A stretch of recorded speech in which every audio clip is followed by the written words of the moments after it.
Hello Sonia, अरे आपल्या वॉर्डातले लोक मतदान करायला का नाही आले? अरे किती वेळ झाला मी इथं थांबलेलो. टेम्पो कुठे येते? विकले की काय? तू माझं टेम्परेचर वाढलंय ना का? भाऊ शांत घ्या. विरोधी पक्षापेक्षा आहे ना आपण जास्त नोट वाटले. विजय आपलाच आहे. पैलवान लक्ष असू द्या. हा भाऊ तुमच्याकडेच लक्ष आहे. हा, जा लवकर जा लवकर. मोठा मोठा मोठा पैलवान. भाऊ तुम्ही गरीबाच्या रिक्षात कोणाला मतदान केलं? भाऊ तुम्ही आम्हाला नोटा दिल्या, आम्ही नोटाचंच बटन दाबलं.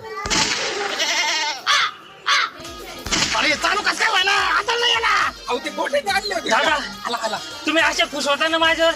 काय झालं? 2 टेम्पो भरून माणसं आणले होते, त्यांनी मत दिले आणि त्या टेम्पो भरून परत पाठवले त्यांना घरी. मोठ्या! तू त्यांना व्यवस्थित समजून सांगितलं